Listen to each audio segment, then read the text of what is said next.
Hai para penggila bola di seluruh tanah air, kembali bersama saya Fernan di podcast banggaan kita, Gibol Podcast.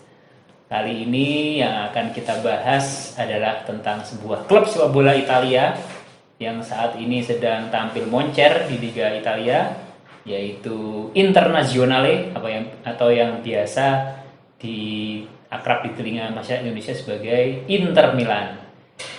Saya kali ini sudah ditemani oleh salah seorang penggemar fans Inter Milan dari zaman bahula, teman saya, Bro Milo, atau yang saya biasa panggil gitu ya. Momi.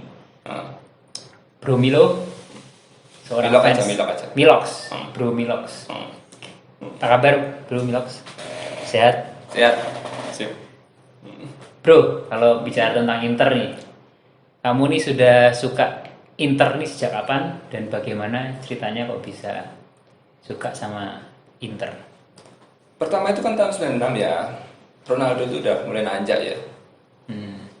Di PSV lalu ke Barcelona dan secara mengejutkan dibeli Moratti. Ronaldo gundul nih ya, bukan Cristiano Ronaldo. Ronaldo gundul. Masa Ronaldo yang yang iya, langsung dibeli Moratti. Ya, teman-teman mulai kenal teman-teman kan. Dulu seringnya di rumah aja, mulai main di luar sepak bola. Termasuk sama teman-teman juga ya. Teman-teman kompleks lah ya. Teman-teman kompleks. Nah, Ronaldo karena main di Inter ya sukanya Inter lah. Gitu. Jadi awalnya adalah dari suka Ronaldo gundul, the phenomenon, pemain Brasil, striker Brasil yang saat itu sedang mengkilap, habis menjadi pemain termuda Brasil di Piala Dunia 94. Kemudian musim 95-96 tampil bagus di PSV dan Barcelona. Kemudian 97 ya dibeli Inter. Yeah. Jadi kamu berawal dari suka Ronaldo. Yeah. Berarti itu musim 97-98 ya. 97-98. Ingat nggak waktu itu musim Inter itu seperti apa pas awal Ronaldo main itu? Itu musim 1998 itu adalah sebuah sedikit penyempurnaan dari musim sebelumnya. Musim sebelumnya kan peringkat 3 di bawah Juve sama Parma. Lalu 95-96? Bukan. 1996 awal Moratti itu baru membentuk ya. Endingnya peringkat 7. Musim berikutnya peringkat 3 di bawah Juve sama Parma. Waktu itu juga Copanya sampai di semifinal ya.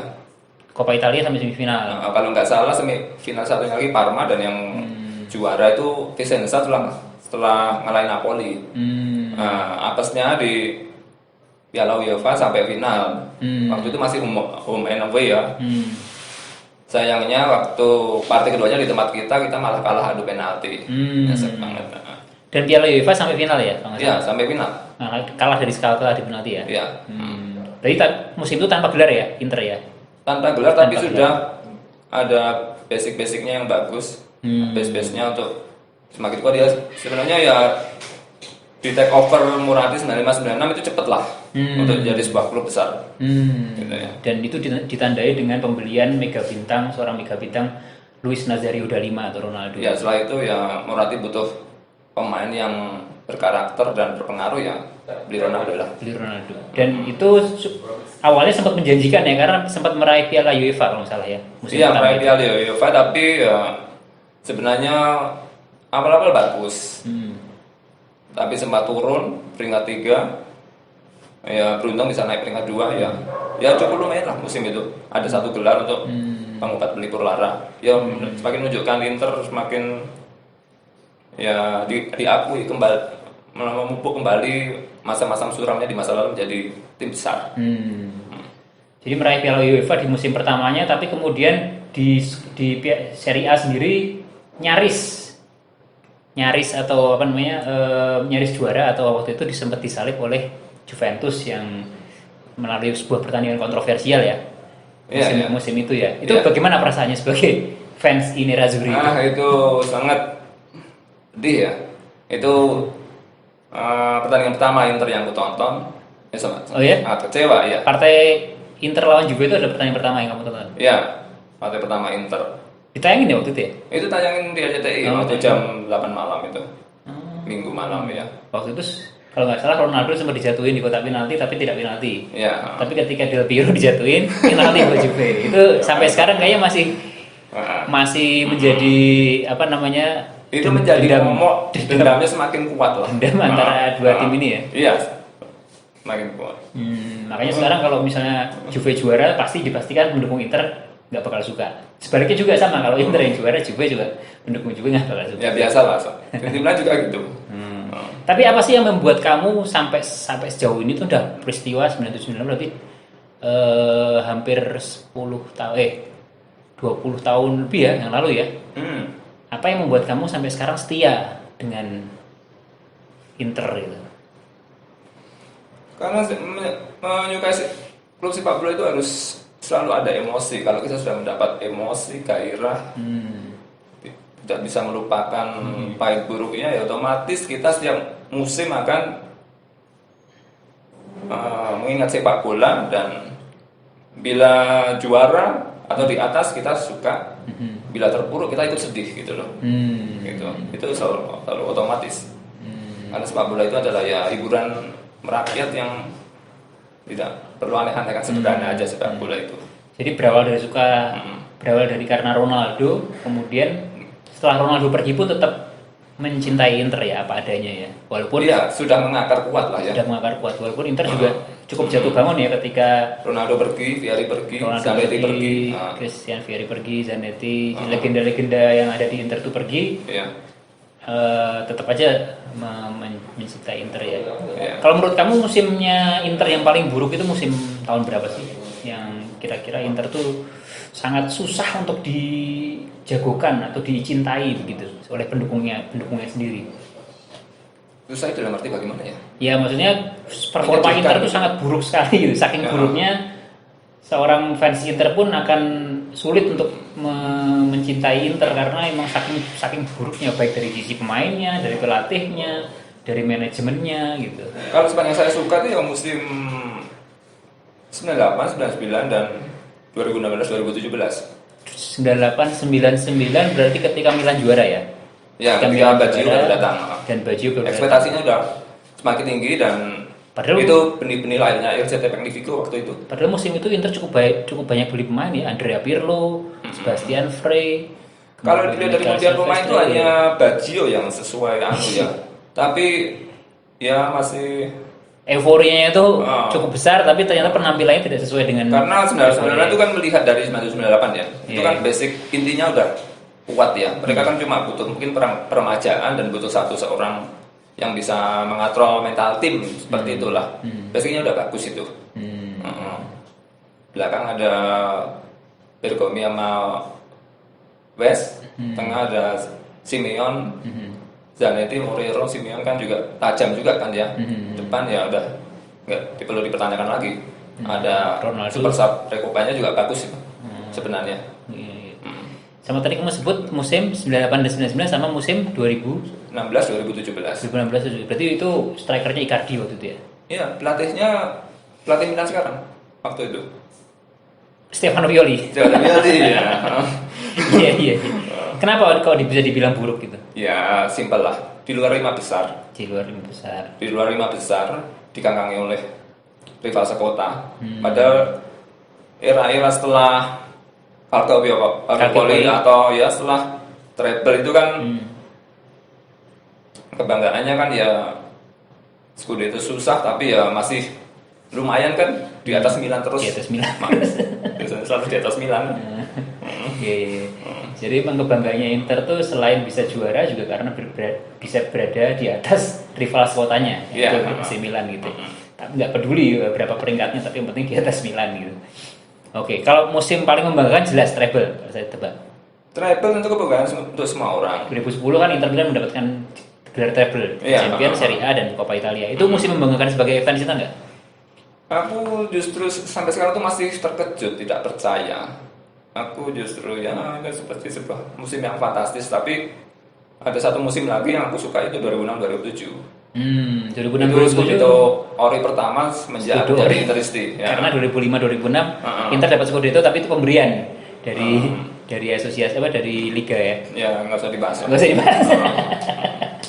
Berarti musim Scudetto ori Inter pertama itu ketika sudah kedatangan mega bintangnya Zlatan Zlatan Ibrahimovic. Ibrahimovic. Heeh. Kenapa itu bisa menjadi musim yang spesial? Karena itu ya konsisten. Dan kayak pecah telur gitu ya akhirnya Iya. setelah Ya bertahun-tahun. prosesnya kan Inter mendapat 17 kemenangan beruntun itu pasti mentalnya sudah bagus lah, lebih bagus daripada kemarin-kemarin lah. Dan waktu itu sebenarnya ya Ibra ya fenomenal tapi ya belum cetak banyak gol. Baru musim ketiganya cetak banyak gol. Itu lebih kemenangan tim lah. Tim Ibra juga tentu tetap berperan tapi tim juga bagus itu. Terus gimana perasaannya melihat seorang Ibra yang selama 3 musim ya atau 4 musim di Inter? 4 musim. 3 musim. 3 musim di Inter dan sudah seperti legend gitu. Pindah ke rival sekota. Walaupun waktu itu sempat ke Barcelona dulu ya sebelum ke Milan. Iya. Itu gimana perasaannya Dia melihat? sangat Ibra? kecewa ya, pernah berandai-andai kenapa setelah dari Barcelona kenapa nggak ditampung kembali. Tapi ya itu udah pilihan masing-masing ya.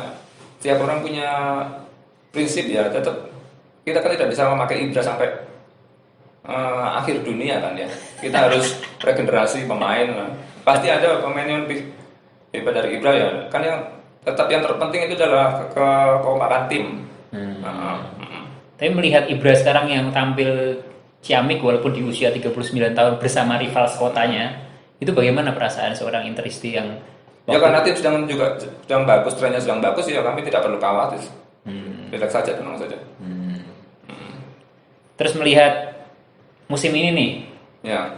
ini kan sempat ada perseteruan antara mantan bintang Inter yaitu Ibra dengan striker Inter Romelu Lukaku. Ya. Itu gimana fans Inter sendiri melihat itu gitu? Ya itu adalah bumbu biasa lah. Seorang Ibra bertemu seorang Lukaku ya otomatis kita kan sudah tahu tabiat Ibra dari dulu gitu. Ya apalagi itu partai derby, mereka bermain di sebuah tim besar, tim satu sekota, selalu bertentangan, selalu bersaing, dan kadang-kadang ada riak-riak kecil ya wajar itu adalah bumbu yang ya anggap aja itu sebuah pertunjukan itu aja. Kalau berbicara mengenai prestasi Inter musim ini, kira-kira apakah bakal bisa juara dan kemudian bisa mempertahankan performa ini sampai musim Insya Allah ada depan? potensi, kita melihat aja, kita optimis saja ya. Apalagi kemarin juga bisa menang lawan Juve. Langsung ya 3 pertandingan terakhir ini bagus memasukkan 9 gol cuma kebobolan 1 di putaran kedua ini ya. Ini kan juga adalah semoga saja itu adalah penyempurnaan dari musim lalu kan. Skuadnya juga masih sama gitu kan. Ya kita lihat saja nanti, mudah-mudahan. Kira-kira kalau misalnya Inter, kalau misalnya Bro Momi jadi fans, menjadi seorang pelatih Inter gitu, apa yang perlu dibenahi dari Inter musim ini untuk dipakai di musim mendatang? Pemain mana yang layak dibuang dan pemain mana yang layak dibeli oleh Inter? Memang susah menyebutnya. Yang mungkin sektor mana? kiper kita harus mengganti satu kiper kedua atau Karena ketiga. Handanovic sudah Iya, Inter sekarang sudah 36 Ya sudah waktunya 36 tahun ya. membeli kiper yang setara dengan Handanovic dan memainkannya bergantian gitulah. Itu untuk kiper. Kalau untuk belakang ya mungkin menambah satu lagi.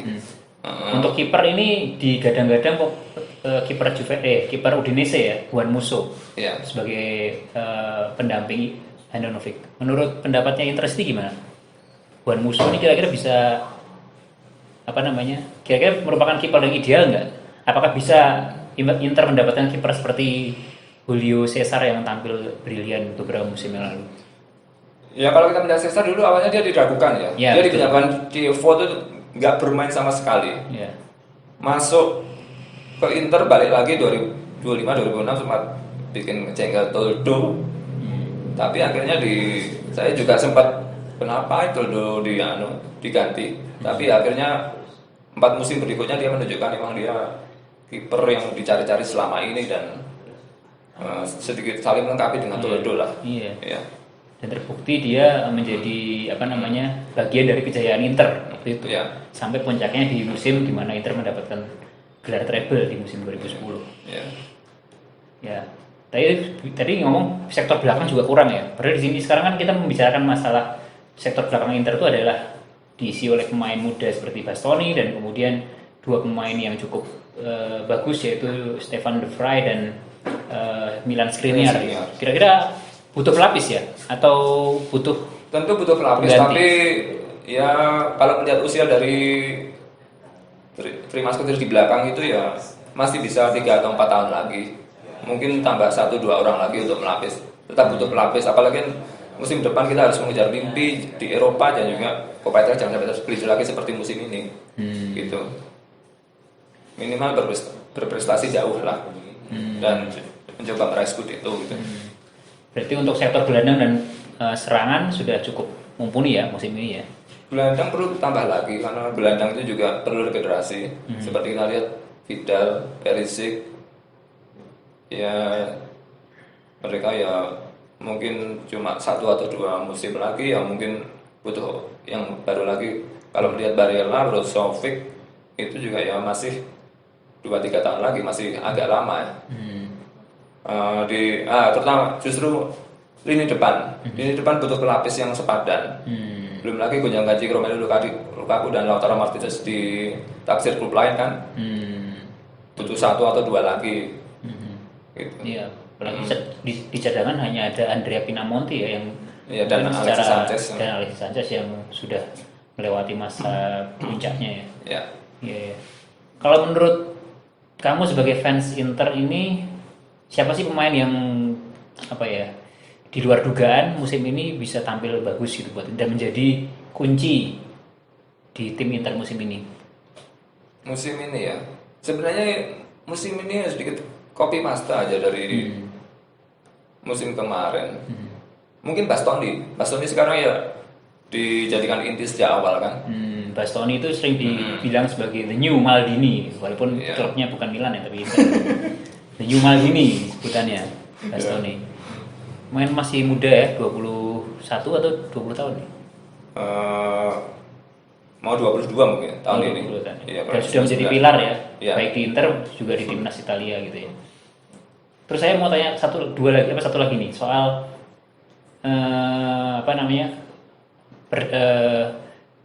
konflik antara Christian Eriksen dan Conte. Ini gimana sih? Kan itu Eriksen itu berstatus sebagai bintang ya, datang sebagai ke Inter ya walaupun dibeli dengan harga murah karena kontraknya di Tottenham mau habis ya. Tapi kenapa kok bisa nggak masuk ke skemanya Conte gitu di awal-awal musim? Tentu pindah dari Ajax yang secara teoritis di lapangan lebih mudah ditaklukkan ya, karena cuma Liga Belanda dan kemudian dia juga langsung sukses di liga terbesar di Eropa bahkan Premier League. Lalu pindah ke Italia. Inggris itu punya kualitas yang hampir setara ya, dan tentu kayaknya pun berbeda. Tuta Turbo sama Catenaccio, ya meskipun ya itu hanya urusan depan dan belakang, tapi tetap saja berbeda ya perlu adaptasi dan itu tidak tergantung pada Eriksen semata ya. Tentunya juga butuh bagaimana Conte mau memperlakukan Eriksen gitu. Tapi ya kemarin kan lumayan kan di mengalahkan Milan, tentu itu juga. Lalu lagi-lagi ukurannya adalah Milan, ngalahin Milan. Faktanya seperti itu. Sebentar, saya tidak mengejar Milan saja ya. Kemarin juga dipuji kan, sama Lazio. Oh iya, Iya. Tidak itu saja. Di luar dugaan, Eriksen bisa tampil sebagai pemain inti masalah Lazio itu setelah bisa mencetak gol melawan Milan ya. Padahal selama ini tengah itu diisi oleh Arturo Vidal ya. Ya bukan, ya semata-mata itu kebutuhan tim ya. Atau karena Vidal juga cedera ya? Vidal cedera juga ya? Mungkin untuk mengantisipasi seringnya cedera pemain ya itu harus sering dirotasi gitu loh. Meskipun kita cuma berjuang di liga tapi hanya mainkan 11 orang itu saja sebagai inti ya itu tidak sehat. Ya kita harus sering merotasi. Saya tahu Eriksen masih punya potensi bagus kok. Dia bisa berperan penting nanti untuk pertandingan selanjutnya. Terus juga saya mau berbicara tentang salah satu pemain yang musim lalu tidak dipakai oleh Antonio Conte, tapi waktu dipinjamkan ke Bayern Munchen bisa membawa Bayern meraih treble musim lalu. Ivan Perisic. Nah, Ivan Perisic ini musim ini kayaknya mengalami perubahan posisi ya, dari sebelumnya lebih sering dipakai sebagai sayap, sekarang lebih sering menggantikan Ashley Young ya sebagai wingback kiri ya. Iya. Menurut kamu itu posisi yang pas atau hanya solusi sementara aja karena mengisi Young yang sedang cedera gitu? Kalau melihat trennya dulu di Dortmund dia pernah sebagai wingback kiri kalau nggak salah ya. Lalu di era Inter mulai dari Pioli, Spalletti, dan sebelumnya Mancini ya bermain di flank kiri, di benar-benar sayap kiri. Lalu kemudian naik turun menjadi kembali ke depan, tentu tidak akan mudah ya biasa itu adaptasi setelah Munchen kembali ke klub lamanya dan dengan strategi yang berbeda dari Conte ya tentu butuh adaptasi lagi, dan karena faktor sebelumnya tidak dipercaya dan sempat dicadangkan lebih memilih Ashley Young, tapi kan kemarin dia main ya lawan Lazio ya. Ya saya melihat ada positif lah. Dia pasti akan ya meskipun dia tidak selalu menjadi inti tapi tetap berperan lah. Karena dia masih, menurut saya dia masih pemain yang layak untuk jadi pemain inti dan pemain penentu. Mantap. Untuk musim ini sebagai Interisti yakin juara? Pertanyaan terakhir ini sebagai penutup. Penutup ya. Ya. Ya setelah melewati masa-masa sulit kita harus tetap yakin. Pasti setiap musim itu pasti selalu kita yakin karena kita adalah tim besar dan pembeliannya tidak main-main ya. Tapi melihat tren ini ya mau tidak mau itu harus segerakan ya. Segerakan. Ya yakin lah. Ya kayak menikah lah ya, jangan ditunda-tunda, harus disegerakan. Gitu. Karena udah lama puasanya ini, berapa musim nih? Apa? Nggak juara Serie A 2010 ya terakhir ya. Udah 10 musim. 11, mau 11 musim. Mau 11 kalau ini nggak juara berarti sudah kebelet lah berarti. Oke, itu tadi obrolan saya dengan salah satu fans Inter atau yang biasa disebut Interisti, yaitu Hananto Pratomo aka Milo. Thank you udah mampir di Gibol Podcast. Kita berjumpa lagi di episode-episode mendatang. Jangan lupa like, comment, dan share Gibol Podcast. Saya Fernan Rahadi. Kita berjumpa lagi di episode-episode selanjutnya. Salam olahraga.